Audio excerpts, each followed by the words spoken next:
agradecer pela sugestão que eu tinha dado, né? Desse tema, que eu acho um tema que está muito na moda agora, principalmente agora com a reforma tributária, né?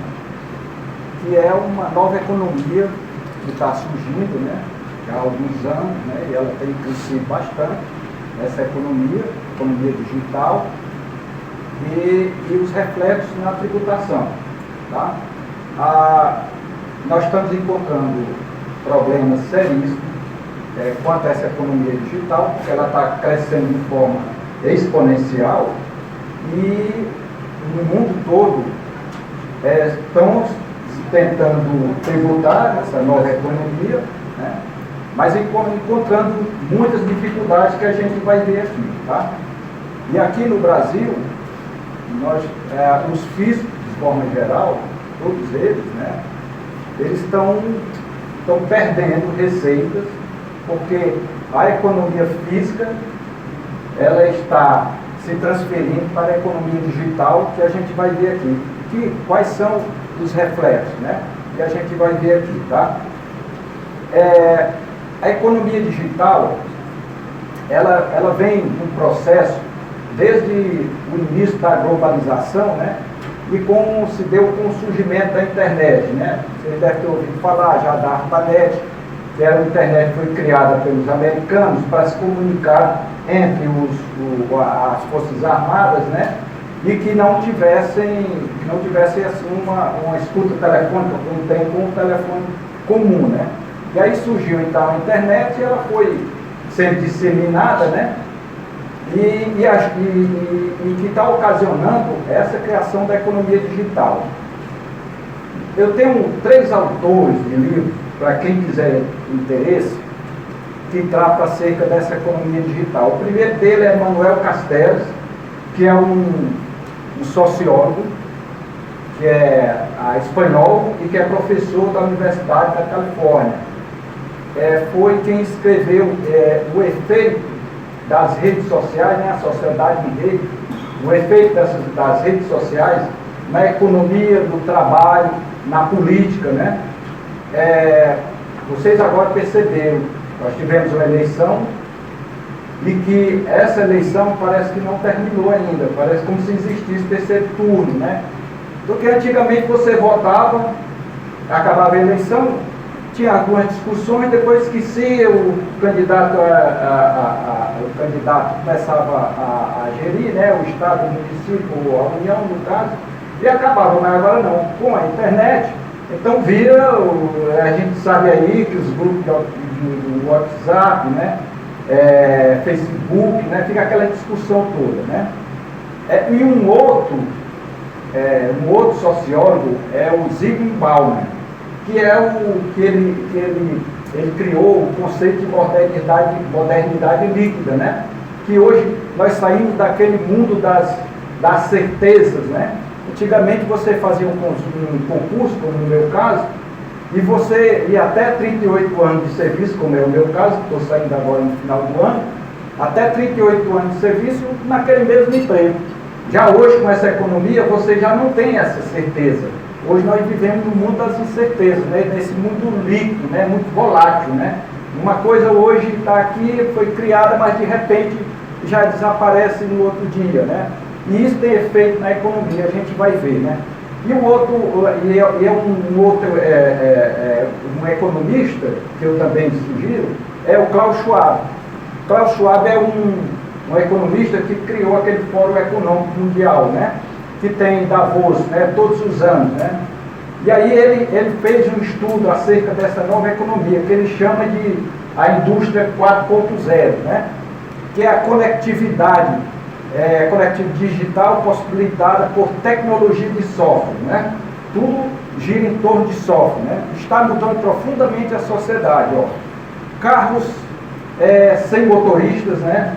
A gente já tem algumas indústrias aí, que é o caso da Tesla, por exemplo, que está fabricando carros, né, autônomos, sem motorista. A Google também está planejando também industrializar carro também sem motorista, e agora já existe lá em Amsterdã, que é onde fica a fábrica da Tesla lá, eu vi um carro autônomo, sem motorista, né? Aí vem a inteligência artificial, né? Para quem você já deve ter notado que quando você faz qualquer consulta, uma pesquisa na internet, por exemplo, eu estava falando com o Dr. Hugo, o hobby dele, que é o aeromodelismo, se ele fizer uma pesquisa para comprar um aviãozinho, né? Com certeza absoluta, depois vai vir uma porção de propagandas para o e-mail dele, se ele tiver a página lá no Facebook, aí vai gerar uma série de propaganda. É inteligência artificial, né, que trabalha com algoritmo, né? A robótica que impacta no setor de serviços, hoje o grande problema na União Europeia, eles estão tentando tributar, veja que situação, o robô. Como tributar o robô? Né? Porque o robô hoje está prestando serviço. Né? Antigamente só quem prestava serviço, quem era? O ser humano. Né? O ser humano prestava serviço, agora não, as máquinas também estão prestando serviço. Né? E a economia compartilhada, a gente vai ver. Um exemplo de economia compartilhada, os cowork, a Uber, né? A gente vai ver aqui o efeito que tem na tributação. Né? E aí tem alguns conceitos dessa economia. Né? A inovação disruptiva é tudo aquilo que provoca uma ruptura com os padrões normais. Por exemplo, o Uber provocou uma ruptura onde? Os taxistas.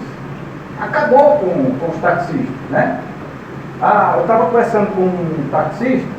Antigamente, cerca de 5 anos, por aí, antes do Uber começar aqui, a vaga de taxista era na faixa de 100 mil reais. Era 100 mil reais uma vaga de taxista. Ele disse que hoje está na faixa de 20 mil reais, 30 mil reais, a vaga de taxista. Né? A economia digital refere-se a uma economia baseada em tecnologias de computação digital, né?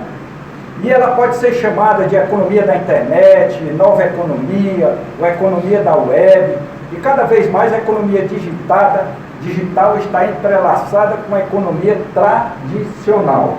Tá? E o que é a economia digital? Para entender o que é a economia digital, eu achei muito interessante, eu li o autor desse livro, Vida Digital, é o Nicolas Negroponte, que é um americano que é professor de Harvard. E ele disse, olha, qual é a diferença entre a economia física e a economia digital? A economia física é isso aqui, é feito de átomo. Isso aqui é concentração de energia. E a economia digital, ela é feita de bits. Aqui dentro está cheio. Softwares, aqueles aplicativos que a gente baixa aqui. Então isso aqui denomina de economia digital. Tá? Então a diferença é essa.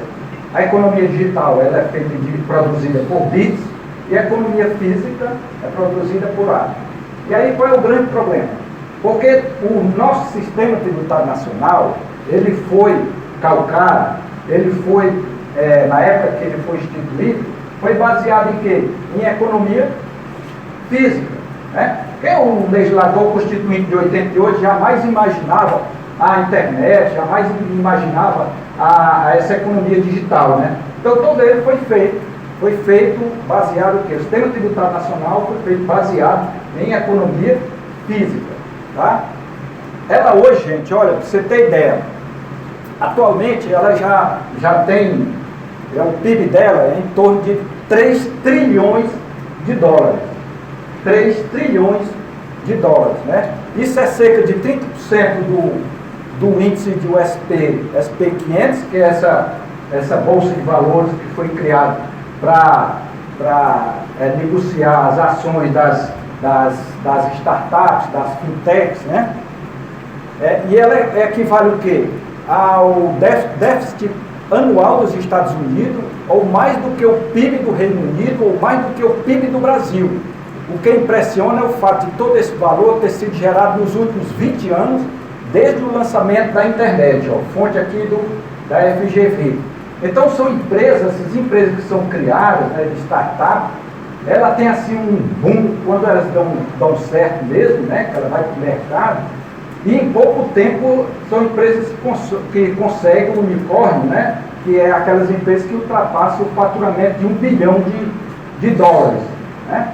Então, se a gente observar, quantos anos levou a Ipioca, quantos anos levou o grupo M. Dias Branco para chegar à potência que é hoje, esses dois grupos. O grupo Ipioca, eu participei lá vi lá o Museu da Cachaça, né? Já vai na terceira geração, são cerca de 300 anos, né? E essas empresas que são criadas, de repente, essas empresas, nós vamos ver aqui, um banco digital, aqui o Nubank, já ultrapassou o unicórnio, já vale mais de R$1 bilhão, em questão de pouco tempo, questão de 5 anos a 10 anos. Quer dizer, é um crescimento exponencial, fora do comum, né? Tá? E aí tudo se baseia, essa economia se baseia em quê? Um software, né? Que é uma série de códigos ou sequência de instruções escritas que serão interpretadas, executadas ou seguidas por um computador a fim de que ele execute a tarefa especificada, né? Ele também é conhecido também como suporte lógico. Qual é o grande problema? Que quando os softwares foram criados, e aí os estados e o município começaram a tributar. Aí nós temos decisões do STF que diz o seguinte, olha, esse software, por exemplo, o Office da Microsoft, você compra, né? E você ia lá, não estou fazendo propaganda não, da loja, mas você ia na eBay e comprava o software, o Office, que é o Word, o PowerPoint, né? Excel, né? O Access, tá? E você comprava e você retirava da prateleira, pagava e levava para casa, circulava mercadoria. Quando o software for vendido em grande escala, o STF entendeu que ele é software de prateleira e a tributação seria do ICMS. No entanto, quando o software foi encomendado de forma customizada, que ele chama, que é o peer-to-peer, ponto a ponto, ou seja, eu contrato uma empresa e compro o software. Então, nesse caso, a tributação é do ISS. Mas é esse software que era vendido com suporte físico. Ou seja, o substrato material e mais o intelecto estava no CD ou no DVD. Ocorre que hoje você não mais necessita de comprar software nessas lojas, porque você pode fazer compra pelo comércio eletrônico, que nós vamos ver aqui, que ele criou, essa economia digital criou um comércio eletrônico diferenciado da economia física. Então ele criou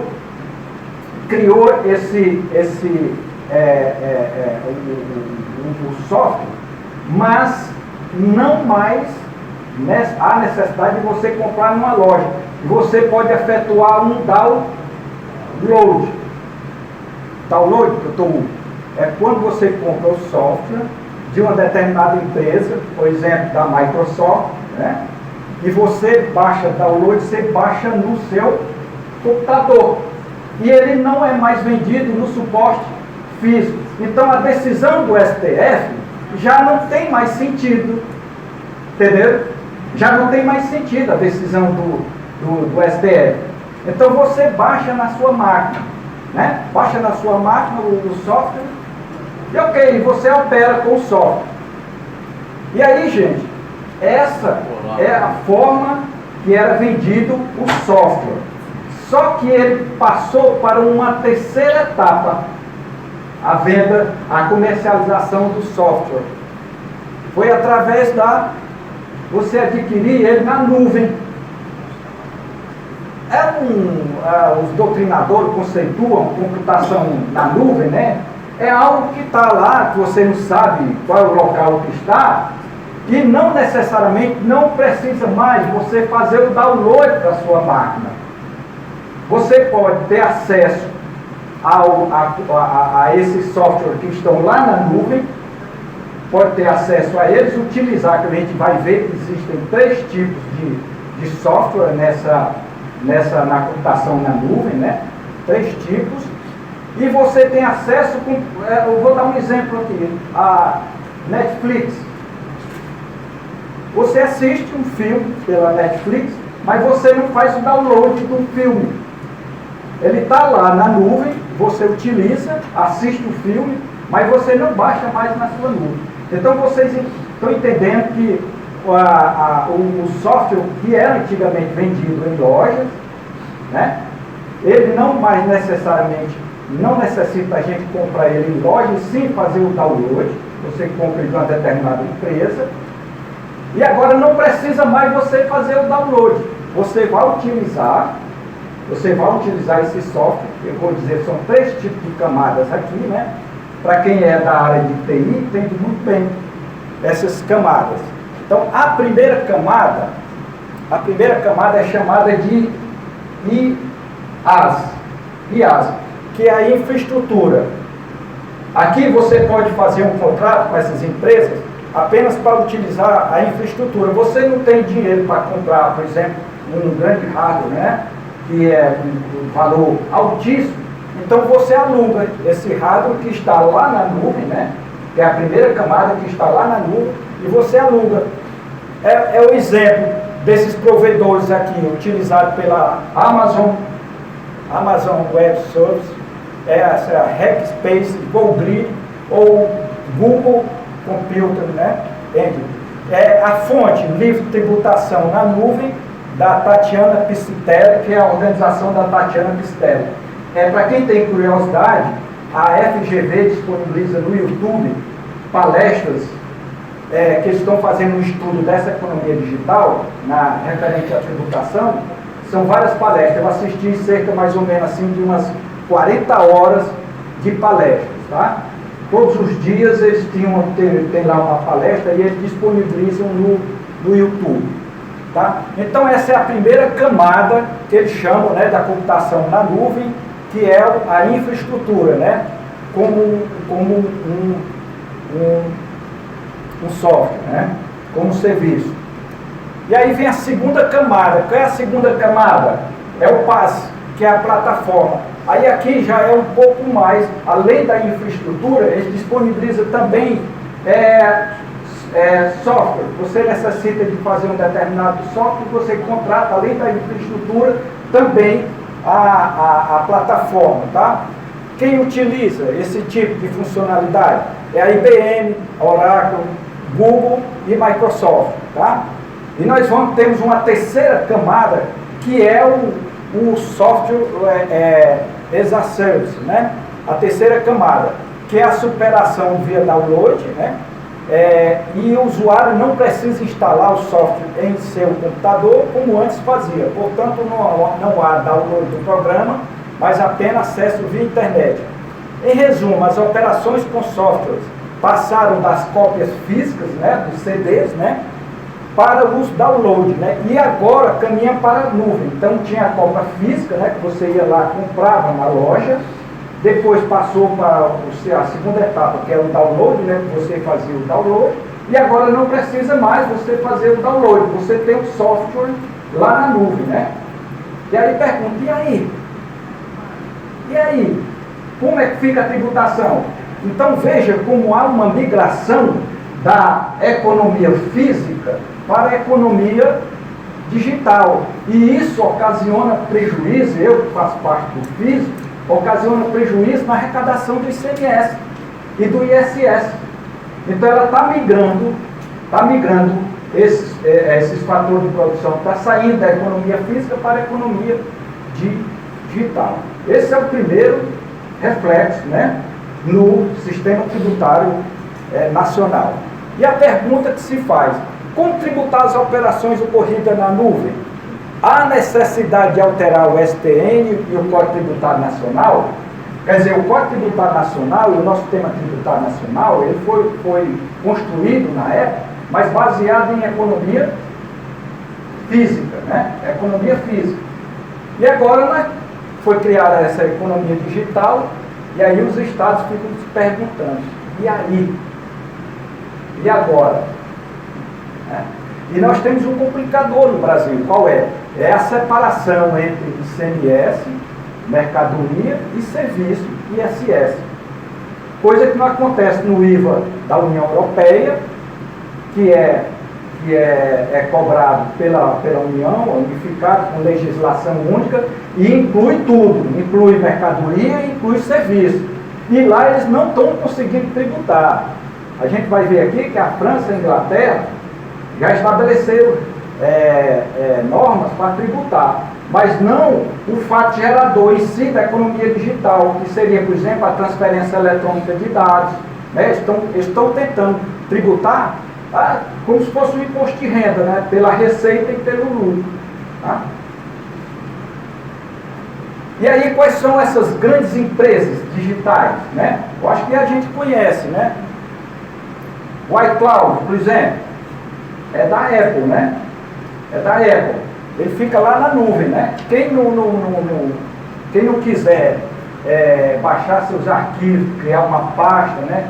E armazenar aqui no seu computador, por questão de segurança, um dia um computador desse aqui pode ser roubado, né? E ele leva todos os seus dados, né? Todos os seus arquivos. Você aluga pela Apple, né? O iCloud, né? Paga um valor lá X, né? E lá você transfere seus arquivos para o iCloud. E aí você acessa em qualquer lugar, não precisa você levar seu computador, por exemplo, você vai para Brasília e lá você acessa pela nuvem, num computador lá qualquer, e você tem todos os seus arquivos, né? Então ele é um armazenamento, né? De arquivos, né? Funciona no iPhone, iPad e no iPod, né? Gente, e a Netflix? A Netflix, qual era a nossa forma tradicional de assistir filme? Quem se lembra aqui daquela empresa ali no Antônio Salles?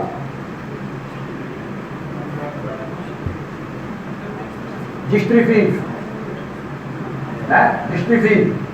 Você ia alugar ainda chama de fita, né? Uma fita, né? Alugava uma fita, levava para casa, assistia durante o final de semana, e era a maior briga do mundo porque tinha que alguém devolver na segunda-feira, e a preguiça do diabo para ir devolver a fita, né? E tal. Às vezes pagava o quê? Pagava até multa, né? Porque não entregava. E ainda tinha que retornar a ficha, né? A fita, né? Correto? Isso era tributado pelo ISS. Ok? Tranquilo? Aí veio a Netflix, que é uma empresa americana, lá na Califórnia, né? E todas essas empresas, gente, pode observar, elas têm um endereço certo. Estão localizadas em uma determinada área dos Estados Unidos, que é no Vale do Silício. É lá. Os americanos são muito pragmáticos, né? Eles não são mais inteligentes do que a gente. O que é que eles fazem? Pegam os cientistas aqui, os melhores alunos aqui do Brasil, assim, você pega os cabeças chatas e diz, vamos lá para o Vale do Silício, meu filho. Aqui eles não estão te dando valor, então vá lá para o Vale do Silício. Pega os coreanos, pega os alemães, e tudo se concentra no lugar, no mesmo lugar, né? E ali aqueles camaradinhos fazem loucura, né? Vão trabalhar de bermuda, quer dizer, é uma disrupção do sistema tradicional. Você vai trabalhar de paletó, né? Por arrumado, né? Não é a turma não, é descolado, né? Descolado, vai de bermuda, né? Então lá essa turma fica criando, o dia todo fica criando esse tipo de empresas, né? Então a Netflix acabou com a arrecadação do ISS, com os aluguéis das fitas, né? Hoje você paga um valor X, R$40, né? Parece, 40 e pouco, e você assiste uma variedade de filmes. Não precisa ser naquele momento que a NET, a televisão por assinatura disponibiliza, né? O filme é passado naquele momento. Não, você assiste em qualquer horário que você quiser, né?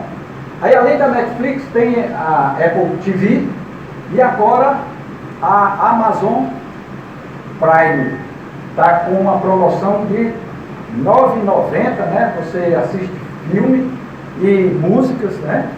Músicas e uma série de outros benefícios. E não paga mais também, inclusive, até o frete, né? Tá?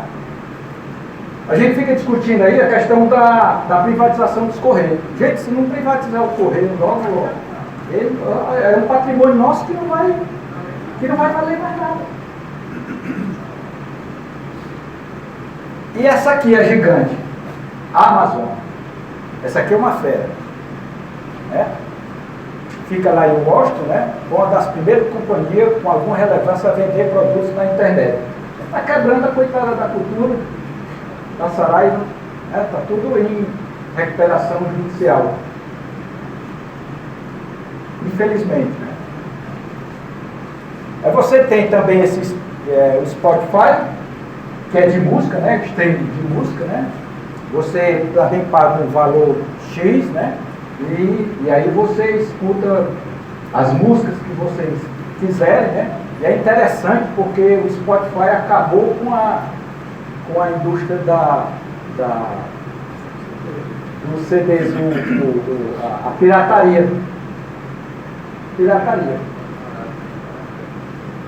Já até o ano passado, eles pagaram de royalties para os artistas 9 bilhões de dólares. 9 bilhões de dólares. Então a Sony teve que se adaptar a essa nova tecnologia, né? Antigamente você ia para uma loja e comprava um CD de música, né? Desafinado, tem mais. Qual era outra loja aqui? Toque disco. Tá? Então você ia comprava o CD musical, né? Da sua preferência. Só que você era obrigado a comprar, eu acho que eram 12 músicas, 20, alguma coisa assim, e era obrigado a comprar, mas só daquele cantor. Né? E o Spotify não, você baixa a música. Baixa a música não, você tem acesso na nuvem, né? A música e tal, e aí vem a inteligência artificial. No momento que você acessa, ele sabe, pelo algoritmo, ele sabe qual é o seu gosto musical. Aí eles ficam tocando o tom. Só aquelas músicas do seu gosto. É incrível. Eu tenho a assinatura do YouTube, né? O Prime, YouTube Prime, que eu acesso a música, né? E os vídeos. Né? Eu não assisto mais as televisão tradicionais, jornais, eu não assisto. Nem a televisão do YouTube. Eu não assisto. É só violência. Esse jornal Meu Dia agora, então, da Vez Mais, parece que é o bar pesado. Pior. Então eu deixei de assistir. Bom, gente, vamos lá. A App Store, a App Store do Bill Gates, né? Que é um serviço de distribuição digital de aplicativos desenvolvidos e operados pela Apple, né? No sistema operacional iOS. Aqui está cheio de aplicativos da App Store, né? Que a gente baixa aqui, né? E utiliza. Né? Um deles, por exemplo, é o Uber, né? O aplicativo, né? Está lá na loja da App Store, né? E o Google Play, que é o sistema operacional do Android, né? Aconteceu um fato agora curioso com essa economia digital. O Trump proibiu da Google disponibilizar o Android, que o Android não é da Google, para a Huawei, que é o iPhone da China. Proibiu. Sabe o que aconteceu? A China criou já seu sistema operacional. Não necessita mais do Android da Google. E ela vai já ultrapassar a Apple. Eu tenho a impressão que a Apple, talvez, se ela não se adaptar a essa nova realidade, ela vai desaparecer.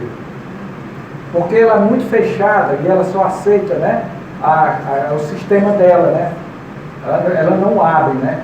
E os chineses não, os chineses é...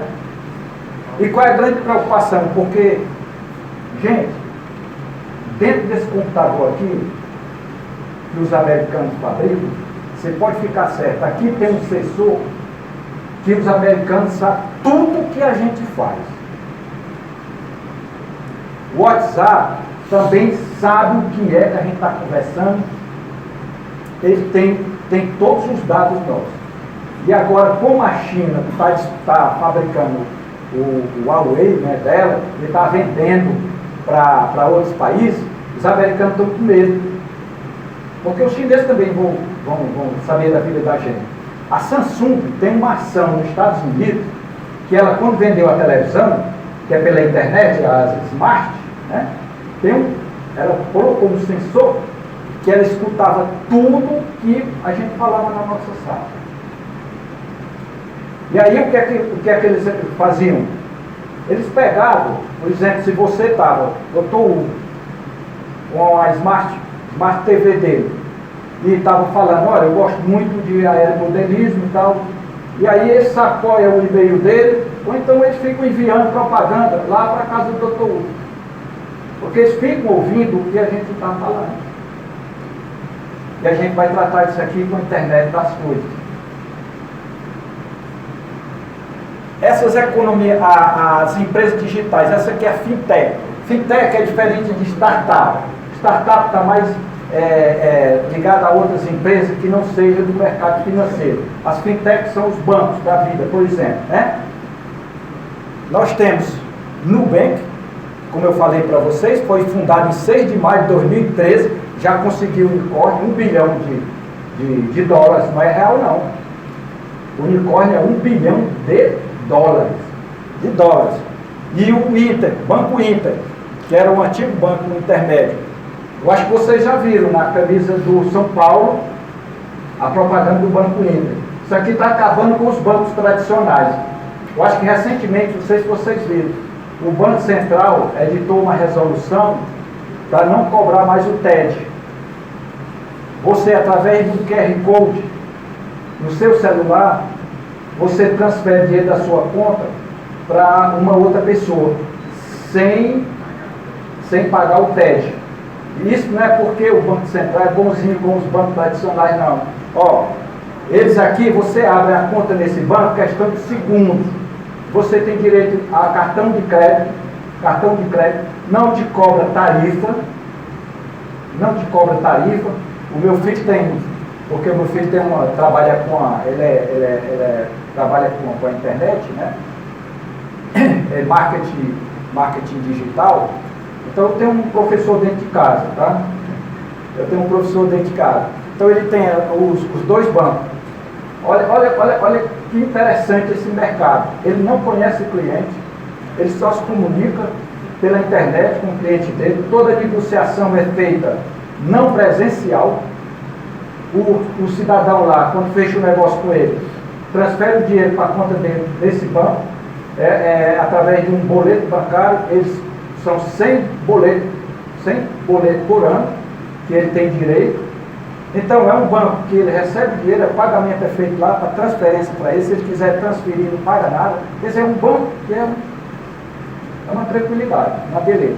Então isso aqui está acabando com os bancos tradicionais, né? E aqui qual é o efeito que nós temos? O IOF é outro efeito na tributação. As fintechs, né? E aí, gente? WhatsApp e Telegram, né? SMS, comunicação. Acho que todos nós aqui temos o WhatsApp.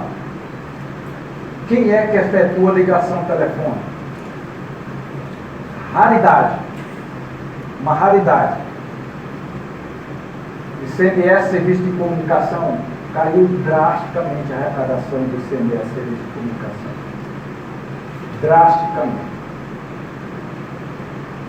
Drasticamente.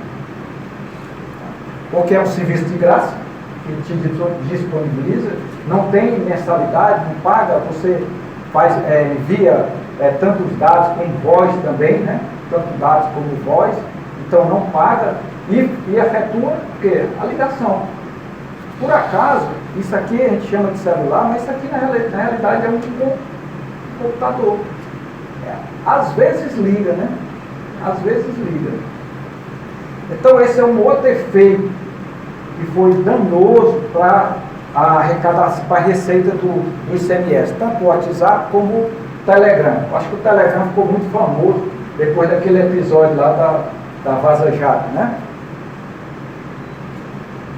E aí, gente, blockchain. Vocês já ouviram falar de blockchain? Ele faz parte, ele é um fator de produção, né, que foi produzido pela economia digital. Se eu entender o que é um blockchain, compare com um cartório. Um cartório. Você tem um contrato, você vai lá no cartório e você manda registrar o contrato, né? Esse blockchain, a diferença é que ele é virtual, ele não é físico. Isso aqui vai acabar com os cartórios. Futuramente vai acabar com os cartórios, né? Blockchain é uma palavra em inglês que significa cadeia de blocos, né? Cadeia de blocos. E ele está sendo muito utilizado para criações das criptomoedas, né? As criptomoedas. Como é que é feita a operação? Alguém cria um país ou uma organização qualquer, cria uma moeda e envia para ele, e lá tem um ser humano que vai fazer que eles chamam de mineração, que é criptografar para dar segurança. Aquele que conseguir criptografar, efetuar a mineração, ele vai ter direito a um percentual X sobre o valor da moeda, tá? Da moeda criada. A Estônia foi o primeiro país a implantar a tecnologia blockchain. Hoje, na Espanha, se você quiser, você já paga imposto através do blockchain. Olha aí. Já paga imposto através do blockchain. Quais são os impactos positivos do blockchain? Aumento da inclusão financeira nos mercados emergentes, à medida que o serviço financeiro ganha massa crítica no blockchain. A desintermediação do sistema financeiro, né?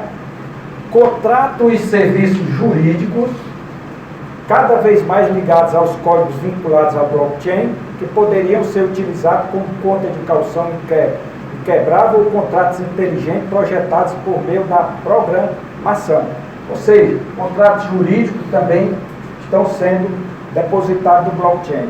Qual é o efeito negativo do blockchain? Não é regulamentado, os bancos centrais não têm autoridade, né? Eles não dependem dos bancos centrais, não dependem do blockchain, né? Foge do controle dos bancos centrais, como falei, em políticas monetárias. E agora aqui tem um grande problema, é a possibilidade de práticas criminais e corrupção. No livro do Manuel Castells, tem lá um capítulo que ele trata acerca das guerras. Essas guerras tradicionais não vai mais existir, que é de infantaria, um país invadindo o outro com bombas, né? Vai ser tudo através da internet, cyber, né? Tudo através da internet. Aí aquele outro crime que é de você pega uma pessoa e sequestra. Ele vai sequestrar não a pessoa, mas sequestra os teus dados. Aí sequestra os teus dados. E aí pede um valor X lá. E onde é que você vai depositar esse valor? No blockchain.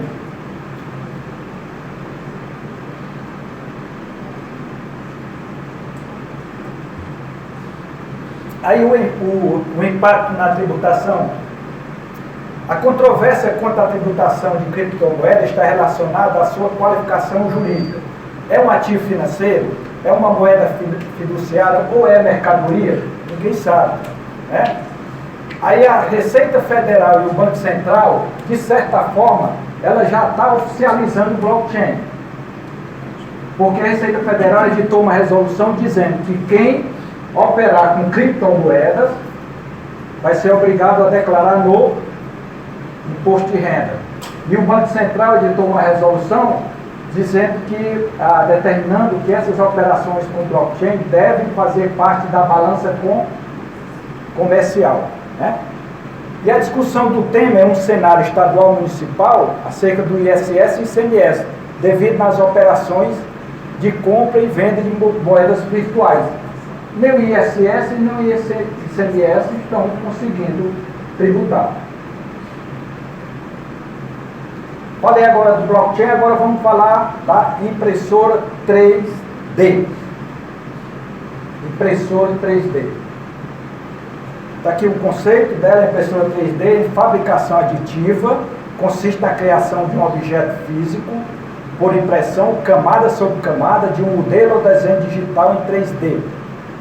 Afinal de contas, a impressão 3D, ela é serviço ou é uma indústria? A gente não sabe. E aí tem o problema da produção própria, autoconsumo. Se eu utilizo, se eu tenho uma impressora 3D, olha, doutor, que fantástico, eu tenho uma impressora 3D, eu compro lá um insumo e fabrico meu tênis. Fabrica tênis. Fabrica inclusive até coração, a gente vai ver. Já estão fabricando, né, impressora 3D. Como eu fabrico para mim mesmo, eu não vou a uma loja comprar o tênis, ICMS não vai ter, porque é autoconsumo. Eu estou produzindo para mim mesmo. Então não tem tributação do ICMS. Olha aqui, ó, alguns exemplos. Isso aqui é um coração, ó, gente. Já foi fabricado pela impressão 3D. Isso aqui é uma prótese, uma mão. Vestido para casamento, pele humana, inclusive até arma também. Olha aí, sapato, comida. Comida, olha aí, o tênis. E olha, até uma parte aí da cabeça do ser humano. Né? Então tudo isso, a impressora 3D, ela já está produzindo. Né? E como eu produzo para mim mesmo, então não tem como pagar imposto. Né? E agora vamos para um outro ponto, que faz parte da economia digital, que é a economia compartilhada, né? Que tem um efeito também muito grande na tributação. É uma espécie de tendência nos hábitos dos consumidores de dividir o uso ou a compra de serviços e produtos, é uma espécie de consumo colaborativo. Co-work, futuro da economia compartilhada, olha aqui os carros, né? Como é que ocorre com a economia compartilhada, né? No modelo tradicional, nós produzimos, vendemos e eventualmente nos desfazemos de algo. Nesse novo formato, aquela primeira e única transação dá lugar a muitas outras, né? A principal mudança da economia compartilhada é a redução da importância dos intermediários, né?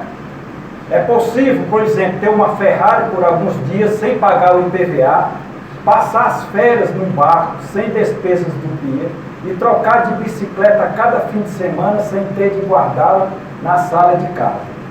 Você já viu as bicicletas, aquelas estações?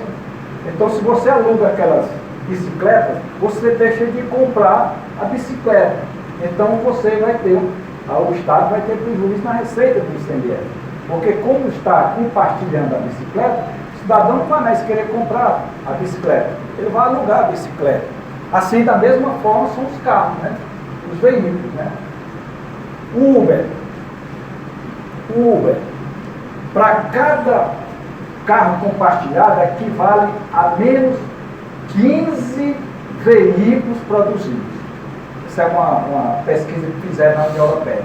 Cada carro compartilhado equivale a menos 15 veículos produzidos.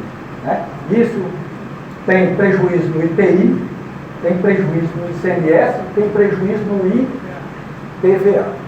Né? Ó, 1 milhão de pessoas compartilharam 15,6 mil carros em 2013 só na América do Norte. Né? Aí aqui tem alguns exemplos de vários tipos de empresas que trabalham com a economia compartilhada. Esse aqui, eu acho que todos nós aqui já fizemos alguma operação com o Airbnb, né? Não precisa mais você ir numa agência de viagem, né? E comprar passagem e a hospedagem, né? Você tem o Decolar, você tem essa empresa aí, né? E você faz um booking também, né? Tá? Aí o cowork também, outro exemplo, qual trabalho, né? Não precisa mais você ter um escritório, alugar uma sala. Não precisa, você vai para Nova York, você vai para São Paulo, lá você utiliza um espaço de cowork, né? Paga aquele valor X, mas não precisa estar alugando a sala, né? Tudo isso é economia compartilhada. Então é menos imóveis que são vendidos. Então veja que isso tem um efeito muito danoso na economia. Internet das coisas, né? Internet das coisas, IoT. Isso aqui é interessante. Né? Um termo utilizado para definir a comunicação entre as máquinas, via internet, máquina com máquina, né? Tem uma definição legal aqui desse decreto. As empresas estão usando muito isso agora, por exemplo, um determinado supermercado. Você comprou, fez o mercantil, levou para casa e comprou uma televisão que ela tem um sensor, e você faz uma comunicação entre o supermercado com a geladeira. Aí você enche a geladeira com tantas Coca-Colas, com tantas bananas e tal, e na proporção que você for retirando da geladeira, a Coca-Cola, a banana, né? Aí quando tiver já quase vazio, aí o supermercado manda um aviso para você. Olha, tua geladeira tá faltando isso, isso e isso, e nós estamos enviando para ti mais banana, estamos enviando mais Coca-Cola. Né? Isso aqui é a comunicação de máquina com máquina e máquina com o ser humano. Né?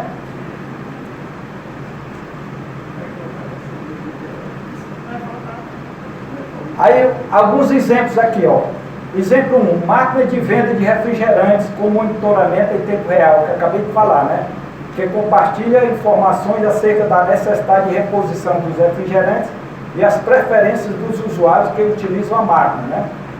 Roupa inteligente, que ao constatar que o usuário está ficando desidratado, compartilha a informação com a geladeira para que a bebida adequada para a reposição de minerais seja adquirida a tempo que o usuário chegar em sua residência. É incrível, né? Não há dúvida de que houve a incidência do ICMS quanto da circulação das mercadorias em razão de sua aquisição pelos usuários. No entanto, as facilidades inerentes às mercadorias adquiridas colocam em dúvida se, em tais situações, também há serviço de telecomunicação tributado pelo ICMS, haja vista a provisão de conectividade entre os usuários ou prestação de serviço submetida à incidência do ISS, que apenas se vale da conectividade para a prestação de serviço. É tributado isso ou não é tributado, né? Pelo ICMS ou ISS, né? E aí, gente, essa economia digital, ela criou o e-commerce.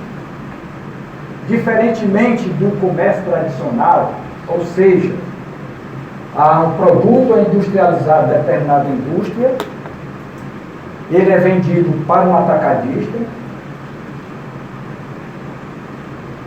o atacadista vende para o varejista e o varejista vende para um consumidor final. Essa é a forma tradicional do nosso comércio com a economia física. Porém, o comércio eletrônico criou outras formas de se efetuar a compra e venda de mercadorias, né? Que eles chamam de e-commerce.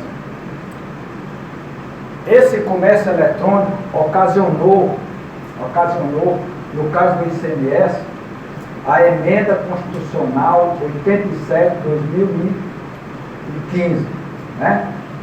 Que em 88 o legislador constituinte originário estabeleceu divisão da carga tributária com o ICMS, né? Quando houver uma venda de uma determinada empresa de São Paulo para o consumidor final no Ceará, toda a receita pertence a quem? Ao Estado de São Paulo.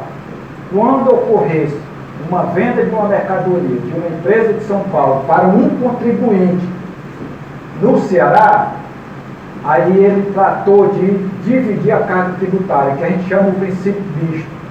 Parte é no consumo, vai ficar a receita em São Paulo, por exemplo, fica 7% para São Paulo, e o restante da carga tributária ficaria para o Ceará. Ocorre que o e-commerce ele ocasionou nesse modelo, né? Esse novo modelo. ficou muito fácil de você fazer qualquer compra pela internet, através do e-commerce. Então, São Paulo, que tem 40% do PIB, o São Paulo ficava cerca de 40% de toda a receita referente à comercialização de mercadoria de pessoa física, né? Pessoa física ou empresa. Aí veio a emenda constitucional e acabou com isso, né? E agora não, agora vai dividir independente, seja entre contribuintes ou não, há uma divisão de receita.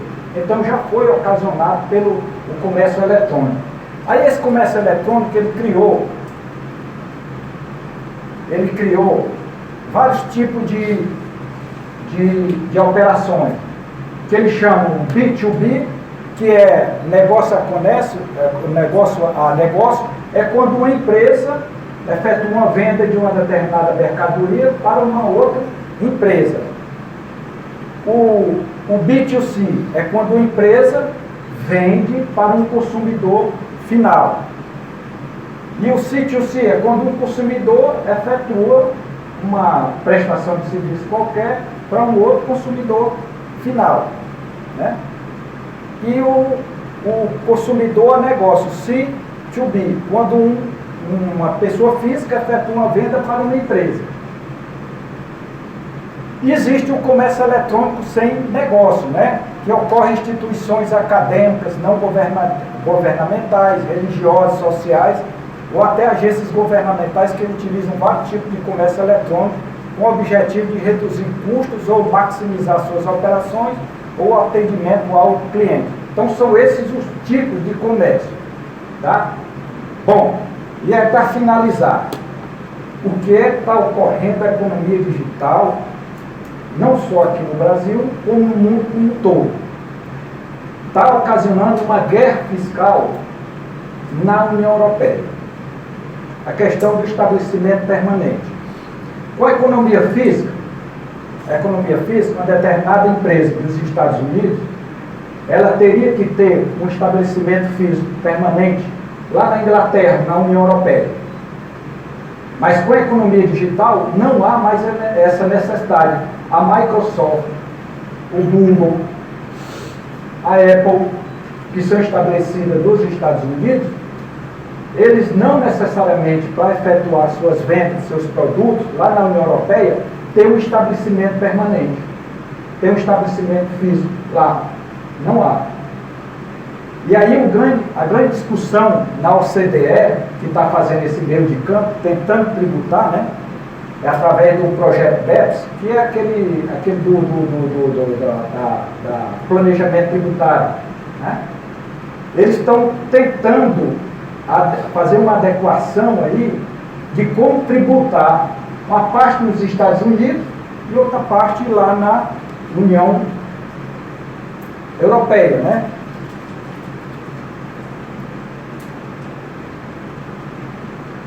Aí a tendência é que a OCDE sugere a ampliação da definição de estabelecimento e a adoção de conceitos mais fluidos e flexíveis, diluindo-se pouco a pouco as noções clássicas de sede fixa de negócio. Eles estão tentando ver se consegue alterar, né, o conceito de estabelecimento permanente. E aí vem, os países em desenvolvimento preferem o quê? O Estado-fonte, né? Que a tributação ocorra lá onde o produto está sendo consumido, né? E quem opta pelo Estado residente são os países desenvolvidos que são os possuidores dessas grandes empresas digitais, né? Então está havendo esse conflito na União Europeia e com os Estados Unidos. Sugestão da OCDE, criação de um novo imposto na economia digital, né, cuja base de cálculo estaria baseada no número de bytes utilizado pelo website, em conjunto com algum elemento para permitir a tributação progressiva do resultado econômico, como faturamento.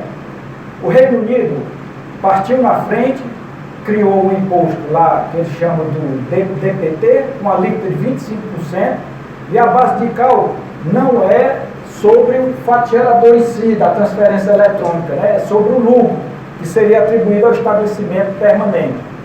A França criou recentemente um tributo de 3% sobre a receita, né, gerado de fontes francesas por empresas digitais, no caso a Amazon, Google, Facebook, Apple, etc., né? O imposto será aplicado retroativamente ao começo de 2019. Estimação de receita 400 milhões de euros em 2019. Críticas: uma solução imperfeita por tributar receita e não lucro. Ou seja, o problema não se relaciona somente com o Brasil. Todos os países estão passando pelo mesmo problema que a economia digital está ocasionando na arrecadação do ICMS e do ISS. Tá? E aí, a grande novidade é que nós estamos passando por um processo de discussão de reforma tributária, né? E aqui eu trouxe, então, para vocês, para a gente efetuar uma análise, né? Se há necessidade da gente, essa economia digital, há necessidade de se alterar o sistema tributário nacional, né? Os institutos, né? Os princípios, né? Da Constituição